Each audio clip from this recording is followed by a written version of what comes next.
KPCC പുനഃസംഘടനയിൽ അതൃപ്തി ഹൈക്കമാൻഡിനെ അറിയിച്ചതായി K Sudhakaran M P. പറയേണ്ടത് മുഖം നോക്കി പറഞ്ഞിട്ടുണ്ടെന്നും പ്രതികരണം.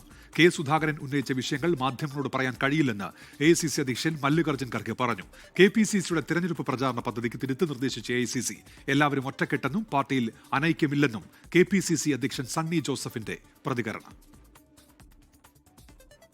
ഞങ്ങളെല്ലാം അറിയിക്കേണ്ട അതിർത്തിയെല്ലാം നേരെ മുഖം നോക്കിയിട്ട് തന്നെ നമ്മളെന്ന് പറഞ്ഞിട്ടുണ്ട്.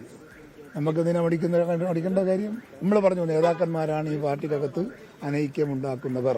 തദ്ദേശ നിയമസഭാ തെരഞ്ഞെടുപ്പ് ഒരുക്കങ്ങൾ വിലയിരുത്താൻ ഡൽഹിയിൽ ചേർന്ന യോഗത്തിലാണ് K Sudhakaran KPCC നേതൃത്വത്തിനെതിരെ തുറന്നടിച്ചത്.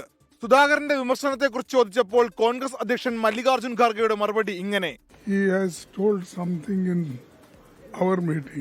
And that I don't want to disclose. കേരളത്തിൽ 100% വിജയിക്കുമെന്നും മുഖ്യമന്ത്രി സ്ഥാനാർത്ഥി ഉണ്ടാകുമോ എന്ന ചോദ്യത്തിന് മാധ്യമങ്ങൾ ആരെയെങ്കിലും നിർദ്ദേശിച്ചാൽ ചർച്ച ചെയ്യാമെന്നും ഖാർഗെയുടെ പരിഹാസം. നവംബർ 1 മുതൽ തദ്ദേശ തിരഞ്ഞെടുപ്പ് പ്രചാരണം ആരംഭിക്കും. തിരഞ്ഞെടുപ്പ് പടിവാതിൽക്കൽ നിൽക്കുമ്പോഴും കോൺഗ്രസ് സംസ്ഥാന നേതാക്കൾക്കിടയിൽ ആശയവിനിമയം ഇല്ല എന്ന ആക്ഷേപവും ചില നേതാക്കൾ കൂടിക്കാഴ്ചയിൽ ഉന്നയിച്ചു. പുനഃസംഘടനയിൽ 5 അക്കത്തിൽ തോറ്റ ചിലരെ ജനറൽ സെക്രട്ടറിമാരാക്കി. വയനാട് DCC അധ്യക്ഷനെ തെരഞ്ഞെടുത്തപ്പോൾ കൂടിയാലോചന നടത്തിയില്ലെന്നും നേതാക്കൾ വിമർശനം ഉന്നയിച്ചു.